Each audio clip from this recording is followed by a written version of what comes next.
puncak kekuatan baik secara fisik, mental, rohani, dan ekonomi itu diharapkan bisa dicapai pada usia 40 tahun.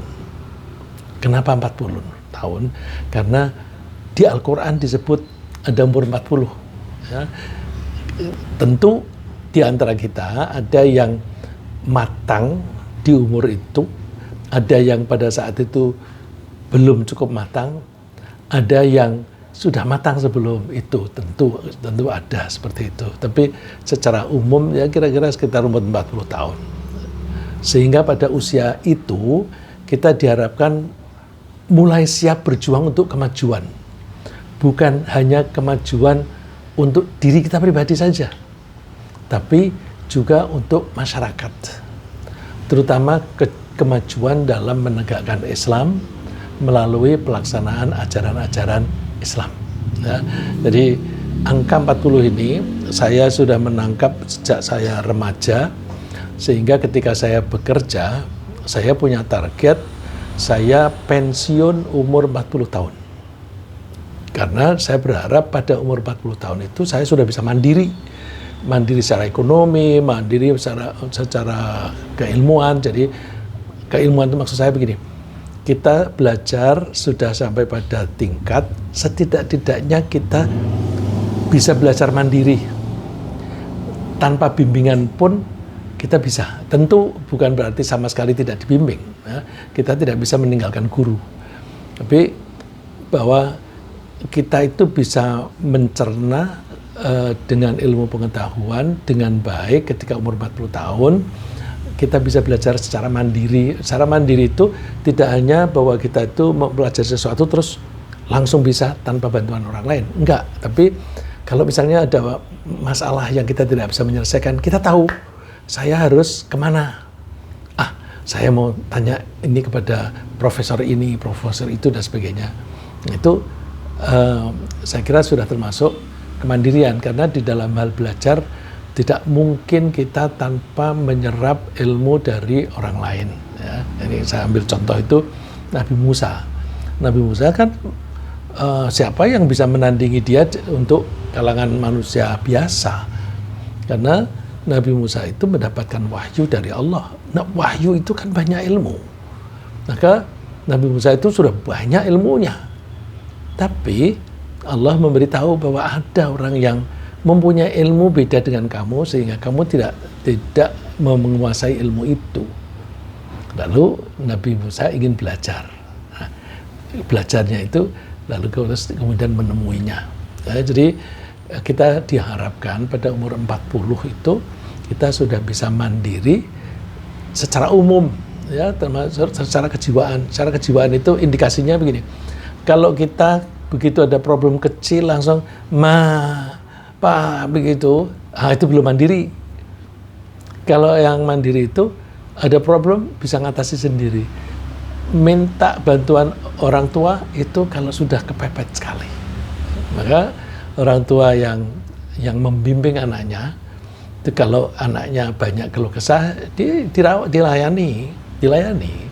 Tapi melayaninya sambil memberikan pengarahan bagaimana cara menghadapi masalah-masalah, cara mengatasinya bagaimana dan sebagainya. Nanti kalau suatu saat tidak pernah mengeluh lagi, orang tua itu senang. Berarti dia sudah bisa mengatasi sendiri, sudah bisa mandiri dalam menghadapi masalah hidup. Tapi sayang, kebanyakan kita ketika kita bilang anakku sudah mandiri, itu hanya mandiri secara ekonomi. Nah, kembali kepada kematangan umur. Ya. Kematangan umur pada usia 40 tahun itu melatar belakangi para nabi. Misalnya, Rasulullah SAW itu diutus oleh Allah pada umur 40 tahun. Nabi Yusuf dan Nabi Musa juga kira-kira seperti itu. Cuma kalau untuk para nabi ini disebutnya itu ketika mereka sampai pada asyuddah pada umur yang kokoh. Ya.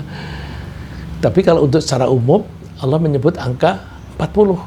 Nah, kematangan umur pada umur 40 tahun itu diharapkan juga berlaku untuk kita juga, bukan hanya orang-orang pada generasi zaman dahulu.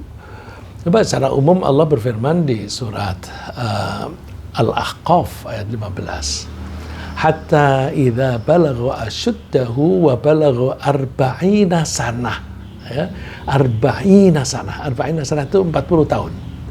Sehingga apabila dia manusia, ini yang dibicarakan itu manusia secara umum, telah dewasa dan umurnya sampai mencapai 40 tahun. Jadi dari sini kita ambil pedoman bahwa aku harus bisa mandiri, bisa kokoh kejiwaanku pada umur 40. Tapi sayang kita sudah kelewat semua ya. Ya paling tidak pengetahuan ini kita gunakan untuk menerapkan pada anak dan cucu-cucu kita. Nah, bagaimana menerapkannya? Kita didik mereka sehingga pada umur 40 tahun itu mereka matang. Tapi lagi, kita orang Indonesia itu jarang mendidik anak how to live a good life. Jarang orang tua yang mengajari bagaimana anak-anak kita itu bisa menempuh cara hidup yang baik. Kita paling hanya nyekolahin aja. Diharapkan nanti dengan sekolah nanti dewasa sendiri. Enggak, apalagi sekolah zaman sekarang. Sekolah zaman sekarang itu etika aja tidak diajarkan. Ya. Apalagi sampai pembinaan kepribadian, nggak ada. Sekolahan sekarang itu hanya bagian dari industrialisasi, menempuh seperti mata rantai kehidupan ini berjenjang, kemudian nanti ujung-ujungnya bekerja.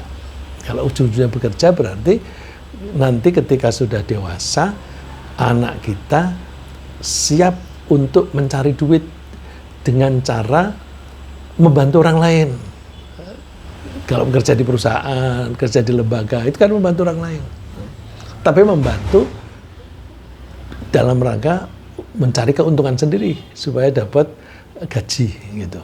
Ya, jadi kita itu sekarang ini orientasinya dalam mendidik anak itu sangat terbatas. Nah, ini yang di ayat ini Allah menyebutkan ketika pada umur 40 tahun itu orang itu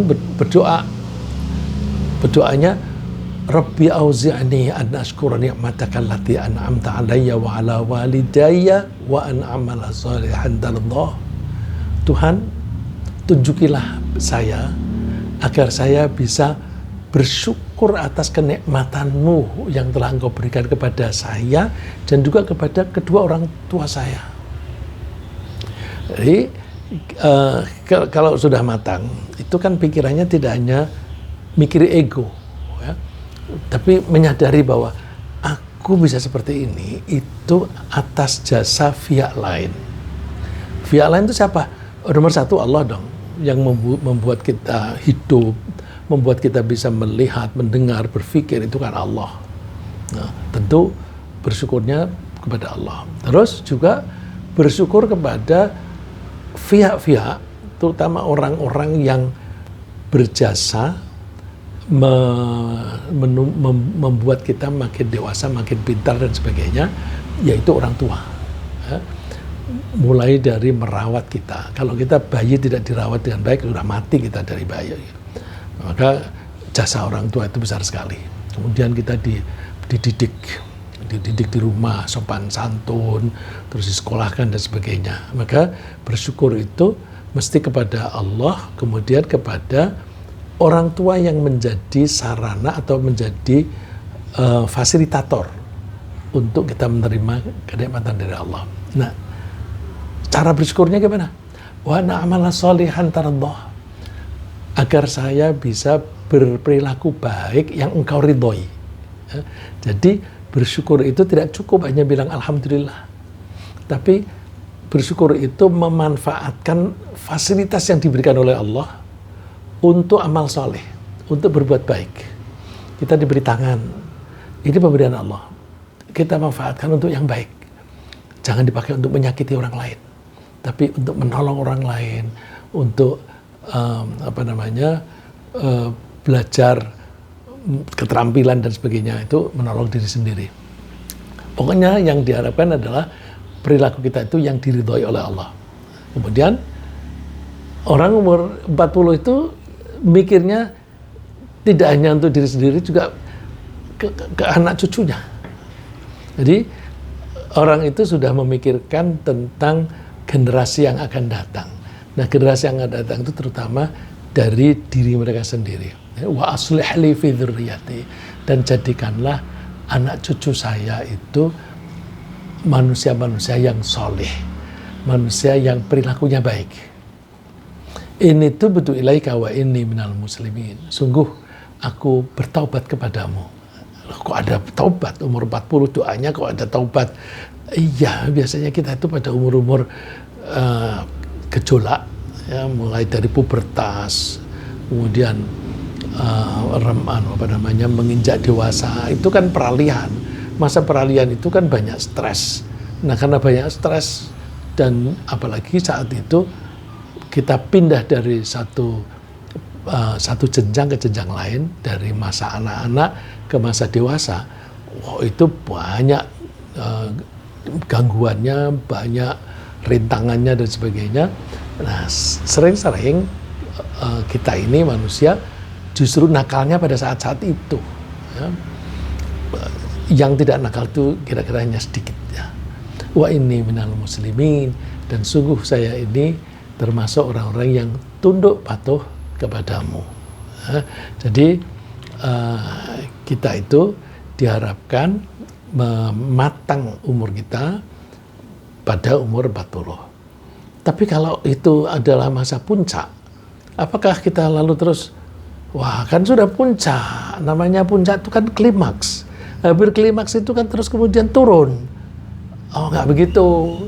Secara fisik itu memang menurun, ya. Jadi setelah mencapai puncak kekuatan pada usia 40, mungkin kekuatan fisik kita mulai menurun, fisik.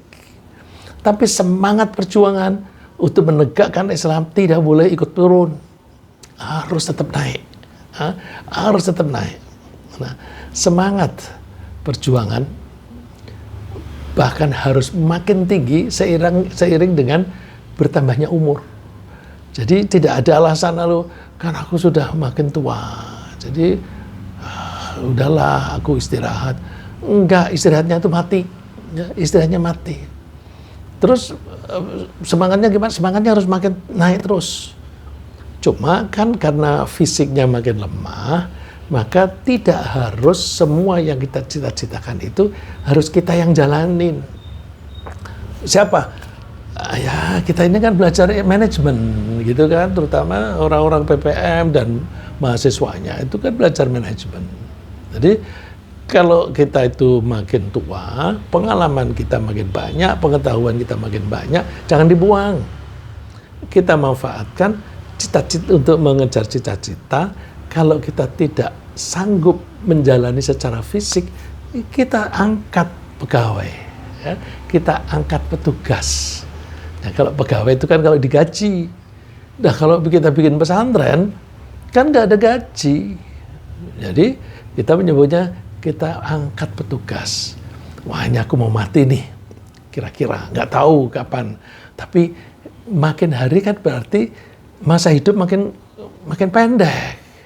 Nah, sebelum aku mati, aku siapkan. Nah, sudah mulai aku tunjuk si A untuk melakukan apa, si B untuk melakukan apa. Nah, dengan begitu kita punya waktu untuk membina, memberikan pengarahan, membimbing dan sebagainya. Jalan ini, karena kita dulu waktu misalnya berjuang itu kita mengalami kegagalan dan keberhasilan. Nah, anak-anak muda itu belum mengalami itu. Sayang kalau mereka itu harus mengalami sendiri kegagalan. Kegagalan seperti yang kita lakukan, yang kita alami. Kita usahakan mereka jangan mengulangi kegagalan. Ya, caranya gimana? Transfer of knowledge. Transfer of pengalaman itu, Pak. Jadi transfer of know-how, knowledge, juga transfer pengalaman itu experience, ya, transfer of experience. Sebagai contoh, Rasulullah SAW itu makin tua makin gigih dalam perjuangan, dalam menyampaikan tugas-tugas dakwah setelah umur 40 tahun. Buktinya apa? Buktinya murid beliau itu makin hari makin banyak. Kalau muridnya makin banyak kan usahanya untuk menyebarkan ilmu itu kan makin banyak, makin keras.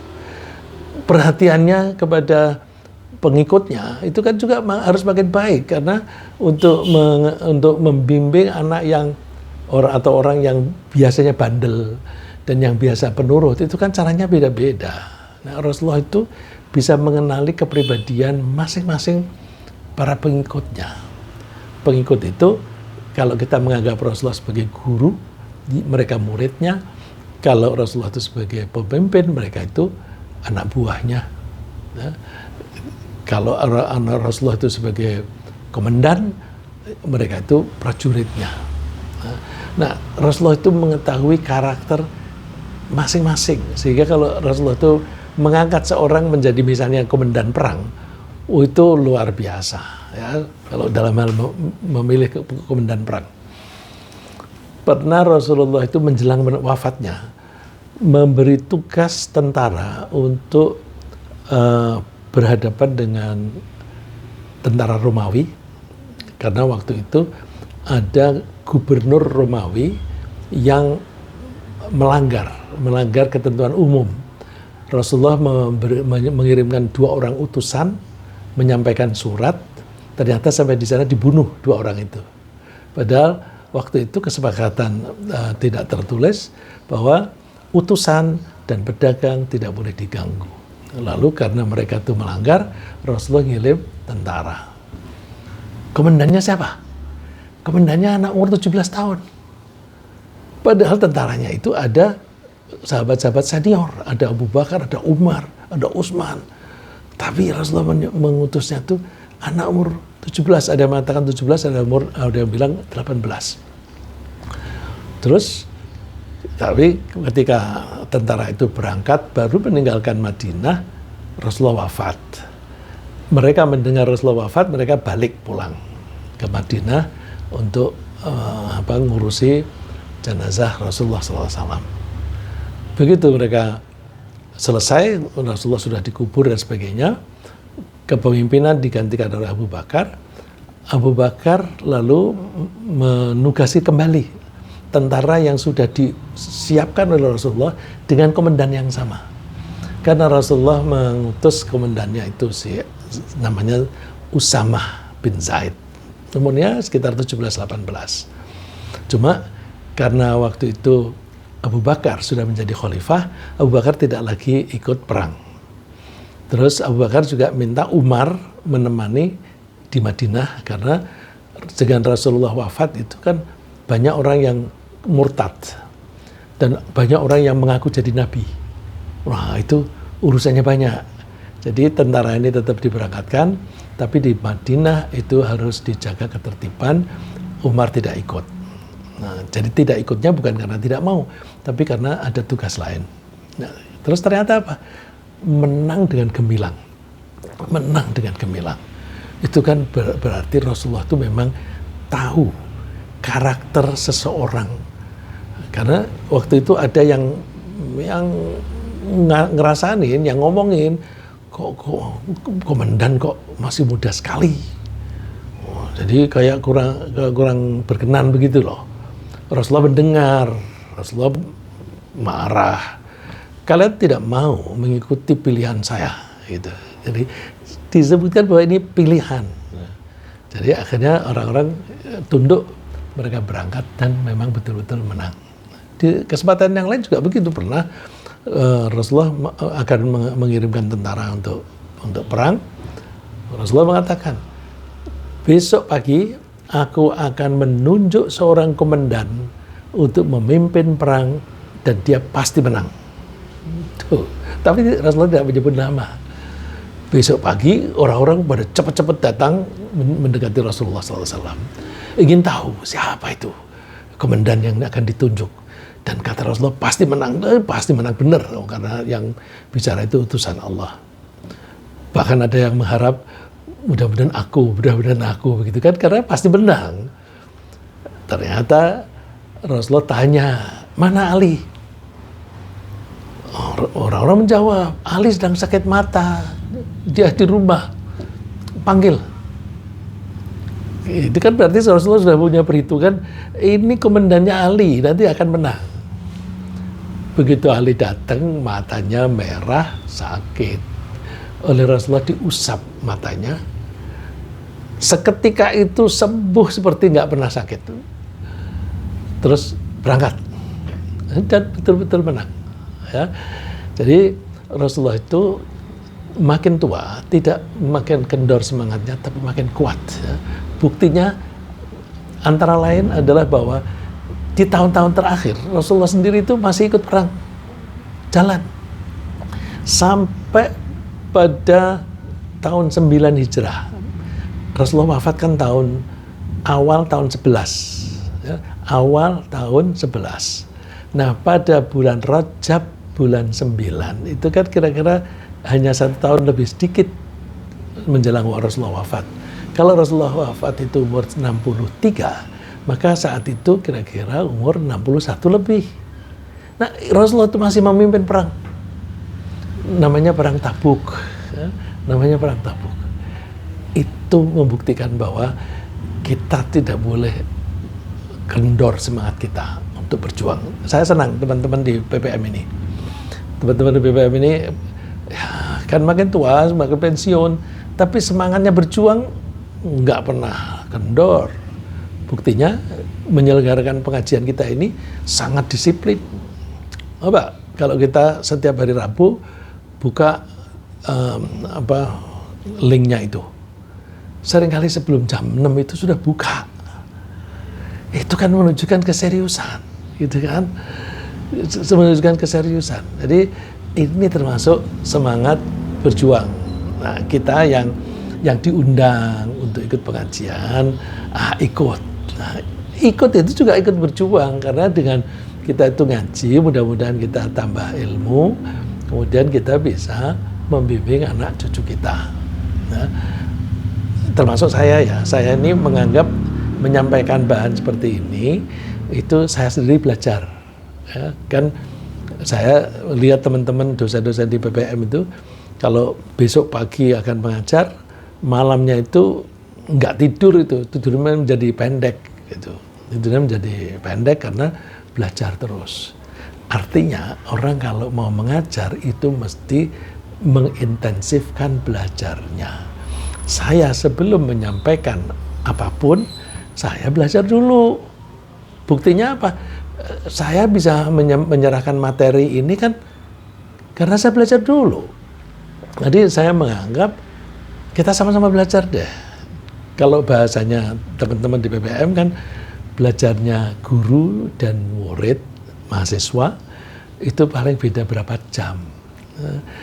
Dosennya belajar dulu, setelah itu kemudian disampaikan kepada mahasiswa, hanya berbeda berapa jam. Nah, itu, jadi kita semangatnya sama-sama belajar. Ada beberapa indikasi tentang meningkatnya semangat perjuangan. Jadi kalau kita ingin ngecek apakah saya ini makin bersemangat atau tidak, antara lain adalah kesigapan dalam merespon panggilan Allah. Panggilan secara menyeluruh ya. Ada panggilan yang memang ada teman kita yang mohon maaf teriak, teman-teman kesini, ada yang begitu. Tapi ada panggilan yang nggak usah ada orang-orang teriak. Kita merasa terpanggil, gitu. Kita merasa terpanggil. Nah, kalau kita merasa terpanggil tanpa ada orang memanggil, itu yang hebat. Ya. Jadi salah satu indikasi bahwa kita ini masih punya semangat atau tidak, setidak-tidaknya kalau ada panggilan, kita langsung merespon. Ya. Ini padahal yang kita contohkan ini ringan-ringan. Ringan-ringannya itu misalnya panggilan sholat. Ada azan. Azan itu kan panggilan sholat. Hayya 'alas sholat, ayo sini sholat. Begitu. Nah, terus respon. Bandingkan zaman Rasulullah. ada seorang pemuda yang menikah, hari ini menikah, malam nanti itu malam pertama. Paginya, subuh-subuh sudah ada trompet berbunyi, berangkat perang. Anak muda ini nggak pernah dengar bahwa ada instruksi perang. Begitu mendengar trompet itu, langsung bergegas berangkat, ikut perang. Ini kan panggilan yang langsung direspon. Dan saya kalau tidak salah tempo hari pernah menceritakan tentang anak muda ini. Ternyata dia gugur di medan perang. Jadi kasihan juga istrinya, tapi istrinya bangga bahwa dia menjadi istri seorang syahid. Gitu. Yang istimewa bagi anak ini apa? Rasulullah mengatakan, itu si fulan dimandiin malaikat. Saya lupa namanya itu ya. Jadi saya menyebutnya si fulan. Itu si fulan dimandiin malaikat. Para sahabat heran. Dimandiin malaikat? Siapa itu? Berarti dia meninggal lalu dimandikan oleh malaikat. Cari, ketemu jenazahnya. Jenazahnya basah kuyup. Sampai basahnya itu membasahi tanah-tanah di sekelilingnya. Padahal di situ nggak ada air, nggak ada sumber air. Terus mereka kembali, betul Rasulullah. Mereka mandi dan mereka kan diberitahu oleh Rasulullah dimandikan oleh malaikat. Lalu anak muda ini dijulukin sebagai seorang yang dimandikan oleh malaikat. Nah, cepat merespon ini itu indikasi bahwa kita itu punya semangat. Nah, misalnya secara formal Allah menyebutnya ya ayyuhalladzina amanu idza nudiya lis-salati min yaumil jumu'ati fas'au ila dzikrillah wa dzarul bai' dzalikum khairul lakum in kuntum ta'lamun. Hai orang yang beriman, ketika kalian dipanggil untuk sholat Jumat, cepat bergegas-gegas untuk ikut sholat. Tinggalkan perdagangan. Jadi kita sedang bisnis apapun, udah nggak usah peduli apa-apa. Itu lebih baik bagi kalian kalau kalian mengetahui. Jadi orang yang semacam ini tahu nilai lebih besar mana antara keuntungan dari perdagangan, keuntungan bisnis, dan pahala. Nah, hanya orang-orang yang terbiasa berpikir secara rohani yang bisa menangkap. Yang tidak biasa berpikir secara rohani, ya duit itu lebih berharga, lebih bernilai, lebih real gitu. Nah, jika semangat perjuangan menegakkan Islam pada seseorang makin menurun seiring dengan bertambahnya umur, sehingga dia cenderung berlambat-lambat dalam melaksanakan tugas, maka perlu diwaspadai bahwa ada penyakit yang menimpanya. Ya, saya ulang. Jadi kita meskipun makin tua, semangat tidak boleh kendor, tidak boleh berkurang, harus kuat. Nah, kalau sampai kita itu kok semangatnya menurun, cek jangan-jangan ada penyakit. Tentu penyakit itu di hati. Nah, untuk mengobati penyakit itu, orang itu mesti mempelajari terlebih dahulu apa yang menyebabkan penyakit itu muncul. Penyakitnya, gejalanya adalah berlambat-lambat. Jadi berlambat-lambat itu gejala. Di balik gejala itu ada penyebabnya. Nah, kalau kita mau mengobati penyebabnya tadi, jadi penyebabnya itu adalah penyakitnya. Kemudian kalau sudah ketemu, kita koreksi. Dan penyebab yang paling parah mengakibatkan turunnya atau bahkan patahnya semangat berjuang di jalan Allah adalah keraguan, atau lebih parah lagi kalau tidak percaya terhadap adanya balasan di akhirat atas perilaku manusia selama di dunia. Kalau ada keraguan atau apalagi kalau tidak percaya bahwa apapun yang kita lakukan itu pasti dibalas oleh Allah, itu pasti semangat kurang. Ya. Ada orang yang saya pernah ketemu waktu itu pernah ketemu setiap hari ketemu. Dia rajin ke masjid. Kemudian tapi suatu saat ketika makin tua nggak pernah ke masjid. Karena apa? Ternyata di rumahnya itu ada orang yang bertugas untuk melayani orang yang sakit di rumah itu. Orang yang bertugas itu dari agama lain. Jadi orang dari agama lain itu kalau melayani orang sakit itu sambil misalnya diajak berdoa, tapi berdoa dengan cara mereka. Terus dia dikasih informasi mengenai pertolongan Tuhan. Tuhannya itu ya Tuhan mereka dan sebagainya. Itu melunturkan. Nah, ya kalau seperti ini kan sayang. Jadi orang rajin ke masjid, tapi di hari Tuhan dan di hari-hari terakhirnya justru malah jauh dari Tuhan. Sayang sekali. Ya. Jadi hati-hati kalau di hati kita ada keraguan tentang balasan di akhir-akhir, itu penyakit yang paling besar. Nah, jika seseorang ragu terhadap adanya balasan, dia telah menjadi munafik. Dan jika dia tidak percaya, dia telah menjadi kafir. Jadi pilihannya kafir atau munafik. Kalau dia tidak percaya adanya balasan, kafir. Tapi kalau dia ragu-ragu, ada apa enggak? Munafik. Ya. Kalau tahu mereka melakukan kegiatan ibadah bukan atas dasar keyakinan akan adanya balasan Allah di hari akhir nanti, itu dia akan melakukannya itu hanya sekedar mengelabui orang-orang di sekitarnya. Biar orang sekitar itu menganggap dia masih orang Islam, dia masih orang baik dan sebagainya. Ya pamer lah gitu. Nah karena tujuannya itu hanya pamer, bukan untuk Tuhan, maka dia kerjanya malas-malasan. Malas-malasan itu antara lain misalnya bacaannya tidak lengkap. Orang-orang nggak tahu aku membaca atau tidak, nggak usah baca. Nah, itu kan karena tujuannya pamer pada orang lain. Kalau orang lain itu tidak bisa menengarai, ya dia lebih baik nggak usah jalanin, nggak usah baca apa-apa gitu. Kan santai gitu. Cara berdirinya pun itu udah kelihatannya tuh tidak serius dia berdirinya. Ya. Allah menengarai, memberitahukan kepada kita, ini loh kalau mau menengarai orang yang munafik, innal munafiqina yukhadi'una Allah wa huwa khadi'uhum. Orang-orang munafik itu berusaha menipu Allah. Menipu Allah gimana? Salat itu mestinya menyembah Allah, mencari pujian Allah, mencari imbalan dari Allah. Kok ada orang sholat tetapi mengharapkan imbalan dari orang lain? Imbalannya berupa pujian atau mendapatkan proyek dan sebagainya. Kan kalau yang dia diharapkan memberi proyek itu lagi sholat, terus dia ikut sholat, biar nanti bisa ketemu, gitu kan? Mereka berusaha menipu Allah. Allah akan membalas.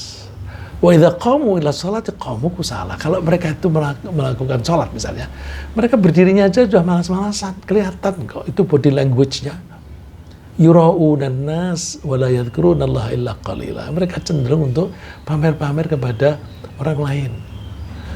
Dan mereka tidak membaca, tidak baca zikir kecuali sedikit. Ya, tadi saya katakan zikir itu kan nggak kentara, semua orang sibuk dengan zikirnya sendiri. Kalau orang munafik, dia kan tidak bisa menunjukkan bahwa dia zikir atau tidak. Jadi, nggak usah baca, diam aja. Itu karena tujuannya pamer pada orang lain, mengharapkan imbalan dari orang lain, bukan dari Allah. Imbalannya paling apa? Hanya dipuji aja, hanya diakui saja bahwa dia orang baik dan sebagainya.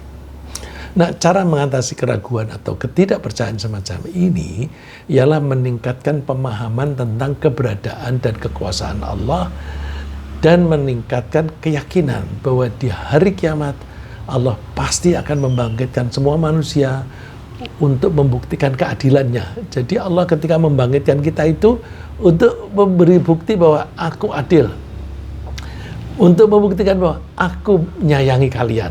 Ya, karena orang yang berbuat baik disayangi dengan surga, silakan masuk surga. Wah, dia berdosa tapi dia beriman, ayo diampuni, itu kan kasih sayang juga. Ya, jadi keadilan Allah itu adalah bahwa orang yang berbuat baik dibalas dengan baik, orang yang berbuat buruk dibalas dengan yang buruk. Di samping itu, ketika melaksanakan kegiatan ibadah apapun, kita mesti meyakini bahwa kita sedang diawasi dan dinilai oleh Allah dalam pelaksanaannya. Ya. Merasa diawasi itu penting, karena orang kalau merasa diawasi itu berusaha hati-hati di dalam melaksanakan tugas. Seperti pegawai lah atau karyawan itu kalau ada bosnya itu kan rajin, kerjanya bagus, tidak banyak ngomong. Tapi begitu bosnya keluar, udah santai begitu. Ya. Apalagi kalau bosnya sedang keluar negeri atau kalau tidak masuk kerja, itu tenang, nggak ada bos gitu. Ya. Jadi merasa diawasi itu penting. Wasta'inu bis-sabri was-shalah wa innaha lakabiratun illa 'alal khashi'in. Kalau mau mengharapkan pertolongan dari Allah, caranya apa? Tekun dan doa. Ya. Mintalah tolong kepada Allah dengan cara sabar dan sholat. Sabar itu tekun, tangguh, tidak mudah putus asa. As-sholat itu arti secara umum doa, mohon kepada Allah. Arti secara khusus itu melakukan kegiatan yang dimulai dengan takbiratul ihram, Allahu Akbar, dan diakhiri dengan Assalamualaikum. Itu secara khusus. Nah, ini artinya yang mana? Kita artikan dua-duanya. Ya, kita artikan dua-duanya. Wa innaha lakabiratun illa 'alal khashi'in. Tekun dan doa atau sabar itu termasuk puasa. Nah, dan puasa dan sholat itu berat kecuali untuk orang yang tunduk kepada Allah. Khashi'in, orang yang khusyuk. Khusyuk tadinya tunduk.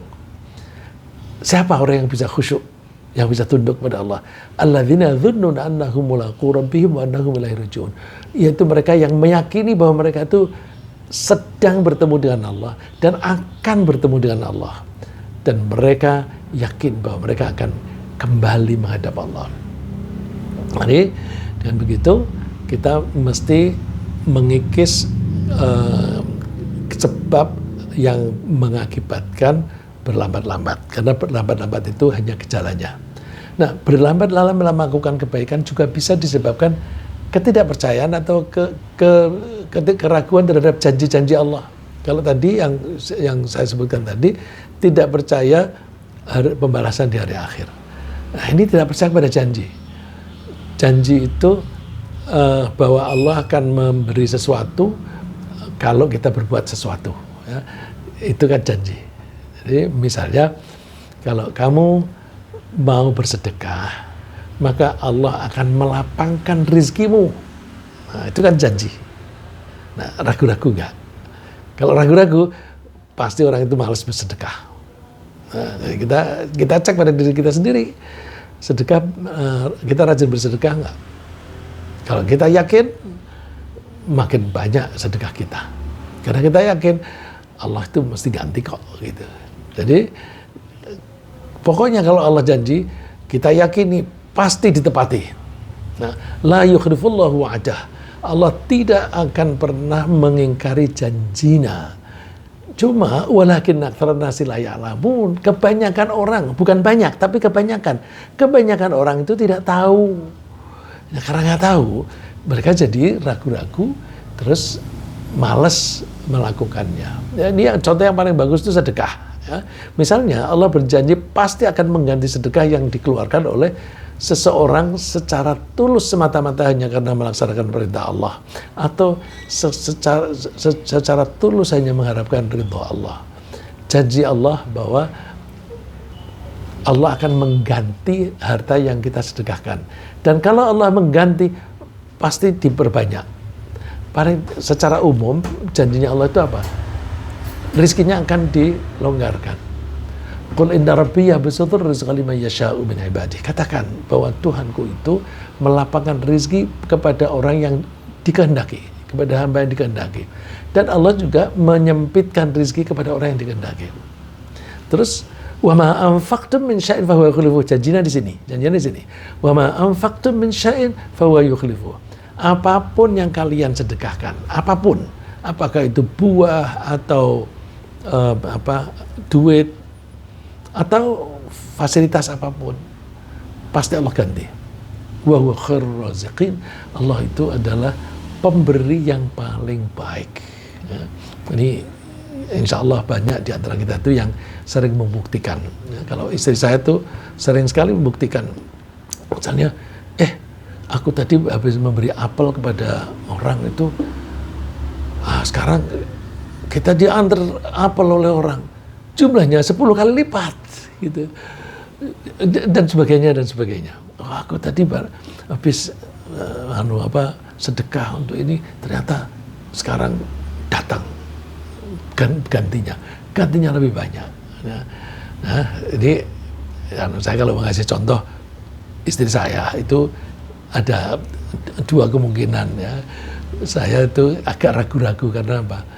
Sepertinya pamer, gitu kan. Tapi kalau saya ngambil contoh orang lain, saya kan yang paling saya ketahui kan tentang orang yang serumah dengan saya, gitu. Jadi mohon maaf, mudah-mudahan Allah tidak mendatangkan penyakit di hati saya, ya, penyakit pamer dan sebagainya.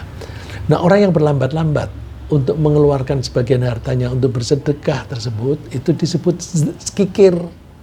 Dan seseorang biasanya menjadi kikir karena takut hartanya berkurang. Bukan karena harta yang dimilikinya bukan karena hartanya yang dimiliki oleh sedikit. Misalnya, kebanyakan orang yang kikir itu bukan karena hartanya sedikit. Bahkan seringkali orang kikir itu orang kaya. Kaya tapi kikir. Iyalah, kebanyakan orang kaya itu kan karena, kebanyakan ya, tidak semuanya. Kebanyakan orang kaya itu kan menabung sedikit demi sedikit, dikumpulkan, kemudian sampai banyak. Kalau dipakai untuk sedekah, itu kan lalu berkurang. Jadi mereka cenderung ngitungnya secara matematika. Aku punya duit 100 juta, kalau aku ambil 100 ribu, kan tinggal 900. Secara matematika begitu. Tapi kalau orang yang meyakini janji, aku keluarin, nanti kan diganti oleh Allah. Bahkan seringkali orang menjadi makin kikir ketika hartanya makin banyak, karena dia ingin hartanya makin banyak lagi dan makin banyak lagi. Kalau dia menginginkan hartanya makin banyak, bagaimana dia tidak keberatan bersedekah untuk yang mengurangi sebagian hartanya? Ini Allah memberikan contoh yang ekstrim. Udah orang kalau sampai menjadi kaya raya, sekaya-kayanya, Allah menyebutnya, qul law antum tamlikuna khazaina rahmati rabbi. Katakan, seandainya kalian itu memiliki kekayaan Allah seluruhnya, seluruh dunia. Jadi kekayaan seluruh dunia, tambang-tambang semua dimiliki, terus mineral-mineral semua dimiliki, pabrik-pabrik dimiliki semuanya, misalnya. Idzal la amsaktum khasyatal infaq. Kalian akan menahan, kalian tidak berani. Saya bilang tidak berani karena kalimatnya di sini takut bersedekah. Takut itu kan kebalikannya tidak berani. Jadi mereka tidak berani bersedekah karena takut hartanya berkurang. Wa kanal insanu qatura. Memang ada kecenderungan manusia itu menjadi kikir. Jadi hati-hati. Latihannya begini. Sebelum menjadi kaya, banyak sedekah. Ya. Nanti kalau misalnya udah kita latihan dengan porsi, misalnya aku sedekah 5% dari penghasilanku. Udah 5% pegang. Ketika 5% itu asalnya berjumlah 10.000, nanti menjadi 100.000, nanti suatu saat menjadi sebulan 1 juta, nanti 1 bulan menjadi 10 juta. Kalau kita itu memang yakin akan diganti, dari 10.000 menjadi 10 juta per bulan, itu yang dilihat bukan hanya itu. Kalau aku mengeluarkan zakat 1 bulan 10 juta, berarti penghasilanku menjadi berlipat-lipat. Dari 10.000 menjadi 1 juta, menjadi 10 juta. Alhamdulillah. Jadi makin banyak yang dikeluarkan, makin bersyukur. Belum lagi kelancaran rezekinya. Ya. Kemudian agar tidak berlambat-lambat, jadi tadi kita bilang bahwa kita itu jangan berlambat-lambat, harus punya semangat yang tinggi supaya kita tuh bisa selalu merespon dengan cepat. Tapi kalau ada penyakit, kita menjadi berlambat-lambat. Nah, terus kalau kita sudah terlanjur menjadi berlambat-lambat, cara mengatasinya gimana? Ya, agar kita tidak berlambat-lambat dalam mengeluarkan sebagian harta untuk sedekah, kita perlu memperkuat keyakinan bahwa Allah pasti mengganti sedekah kita itu, dan penggantian itu pasti lebih banyak daripada jumlah yang kita sedekahkan. Untuk meningkatkan keyakinan semacam itu, kita bisa mempelajari kisah tentang orang-orang di masa lalu, atau melihat teman-teman kita yang bersedekah, itu hasilnya kayak apa. Atau lebih baik lagi, kita buktikan sendiri. Aku mau sedekah. Tapi kuncinya ya, ikhlas. Betul-betul tulus, bukan karena yang lain-lain. Kalau sedekah supaya orang itu nurut kepada saya, itu nggak ada pahalanya. Sedekah supaya dia nanti memilih saya sebagai anggota parlemen atau menjadi kepala daerah, nggak ada artinya. Ya. Yang sedekah yang betul-betul tulus, tidak ada kepentingan pribadi, hanya untuk melaksanakan perintah Allah saja. Ya. Jadi syaratnya harus semata-mata karena Allah, bukan agar dipuji oleh orang lain atau agar penerima sedekah itu memilih kita menjadi anggota parlemen atau kepala pemerintahan. Allah menyebutnya orang yang bersedekah itu seperti menggandakan. Jadi, menggandakan kekayaan, tidak seperti penipu. Kalau penipu kan suruh masukin ke peti, terus nanti jangan dibuka-buka, ternyata duitnya dia ambil gitu. Kalau ini enggak, betul-betul mendapatkan income yang lebih banyak. Wa ma ataitum min zakatin turiduna wajhallahi fa ulaika humul mudhifun. Orang yang memberikan zakat atau sedekah yang niatnya betul-betul mengharapkan ridha Allah, turiduna wajhallah, mengharapkan ridha Allah, maka mereka itulah orang-orang yang menggandakan atau melipat gandakan rizkinya, melipat gandakan imbalannya. Nah, berlambat-lambat dalam beribadah itu akan indikasi yang sebaliknya dari situ. Ya. Jadi kemudian kalau kita mau memperbaiki diri, kita cari sebabnya apa. Berlambat-lambat dalam beribadah itu bisa juga muncul karena kebosanan. Kadang-kadang kita justru rajin, karena rajinnya itu berlebihan, kita capek. Kalau kita capek, lalu terus kemudian kita bosan. Kita bosan, kita berhenti, tidak lagi. Ya, jadi berlambat-lambat dalam beribadah bisa juga muncul karena kebosanan sebagai akibat dari kelelahan setelah seseorang itu melakukan sesuatu kegiatan ibadah secara berlebihan, melampaui batas kemampuan yang wajar. Misalnya puasa setiap hari, itu kan membuat badan lemah, bahkan kesehatannya bisa terganggu. Itu bisa menyebabkan malas puasa lagi. Nah, sholat malam terlalu lama sehingga kurang tidur. Nah, kalau dia kurang tidur sambil bekerja, kerjanya terganggu. Itu nanti dia bisa berhenti sholat itu. Ya.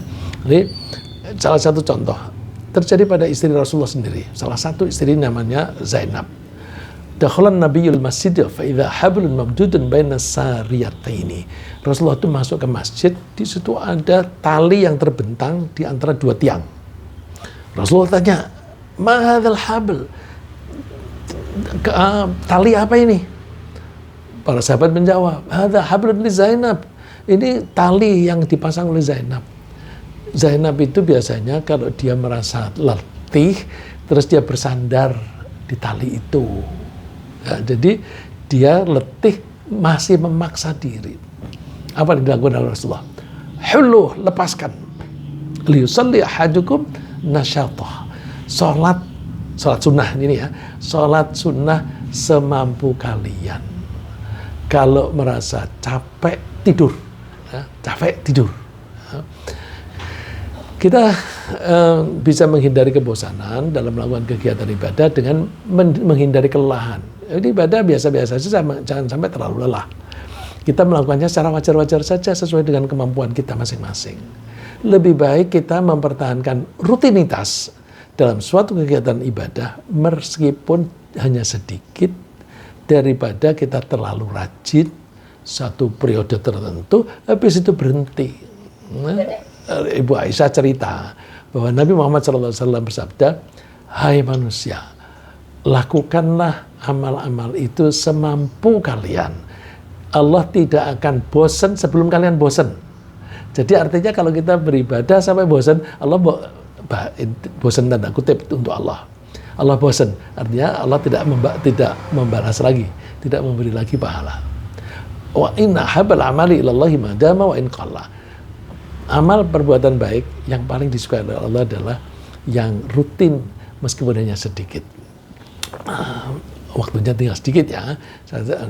Jadi berlambat-lambat dalam melaksanakan tugas ibadah itu bisa disebabkan oleh obsesi seseorang yang berlebihan untuk menikmati kesenangan hidup, misalnya melalui gaya hidup yang mewah, mencari penghormatan yang berlebihan dari masyarakat, atau makan enak. Semua kesenangan ini biasanya bisa diperoleh dengan cara mencari harta sebanyak-banyaknya. Gabungan antara kesibukan mencari harta sebanyak-banyaknya, kemudian setelah dapat uang banyak-banyaknya lalu dinikmati dengan menyenangkan diri, itu bisa membuat lupa kepada Allah. Nah, ini satu penyakit lagi, lupa kepada Allah, lalai. Ya. Lalai kepada Allah karena terlalu sibuk mencari penghasilan, setelah mendapatkan penghasilan dinikmati untuk bersenang-senang. Ini gabungan ini mengakibatkan penyakit. Ya. Ini ada tuduhan ketika di neraka, ada orang yang di neraka dibilang, kenapa kamu bisa masuk neraka? Terus mereka bilang, itu tuh gara-gara orang itu. Terus orang-orang yang ditunjuk itu bilang, qalu subhanaka ma kana yanbaghi lana an nattakhidha min dunika min awliya. Bukan kami Tuhan. Mereka sesat itu gara-gara mereka sendiri. Kenapa? Mereka hidupnya bersenang-senang, begitu pula orang tuanya itu. Karena mereka bersenang-senang, lalu mereka lupa kepadamu, ya akhirnya mereka berperilaku yang menyimpang. Nah, agar kita tidak pernah melupakan Allah, kita usahakan selalu ingat bahwa hidup di dunia ini tidak lama, dan kita tidak akan membawa harta kita ketika kita meninggal dunia. Lebih jauh lagi, kita mesti selalu mengingat bahwa apapun yang kita lakukan di dunia ini, pasti akan kita pertanggungjawabkan di akhirat. Oleh karena itu, umur harus kita manfaatkan sebaik-baiknya untuk menggapai kebahagiaan di akhirat. Kenapa? Karena di akhirat kita akan hidup selama-lamanya. Kalau kita hidup selama-lamanya di surga, kita merasakan kenikmatan selama-lamanya. Tapi kalau sebaliknya di neraka, selama-lamanya tersiksa. Kita hindari itu. Ya. Untuk itu kita mesti meningkatkan kecerdasan kita dalam hal memilih. Nah, kecerdasan itu dibutuhkan karena kalau ada pilihan, kita mesti menggunakan kecerdasan kita. Pilih mana? Nah, kita memilih yang hasilnya lebih banyak dan berlaku di waktu yang lebih panjang. Ya, itu ada hadisnya yang dulu juga pernah saya kemukakan, bahwa untuk bisa menggapai kebahagiaan di akhirat itu butuh kecerdasan. Tidak hanya kecerdasan, juga butuh kebijaksanaan. Kebijaksanaan itu gimana? Kalau sudah tahu bahwa targetku masuk surga, aku harus melakukan ke program ini dan sebagainya, terus kita konsisten. Itu aja yang kita tekuni, yang lain-lain tidak usah kita lakukan. Jadi ada skala prioritas. Saya kira sementara begitu, ringkasnya apa yang kita bahas pagi ini adalah bahwa kelemahan fisik tidak boleh menjadi alasan untuk berlambat-lambat melaksanakan tugas ibadah. Kecenderungan berlambat-lambat sering disebabkan oleh keraguan, ketakutan hartanya berkurang, atau kebosanan, atau karena bersenang-senang. Untuk meningkatkan kesigapan beribadah, kita perlu memperkuat keyakinan, meyakini janji Allah, menghindari kelelahan berlebihan, dan memanfaatkan umur dengan sebaik-baiknya. Semoga Allah menjauhkan kita dari kemalasan beribadah. Amin.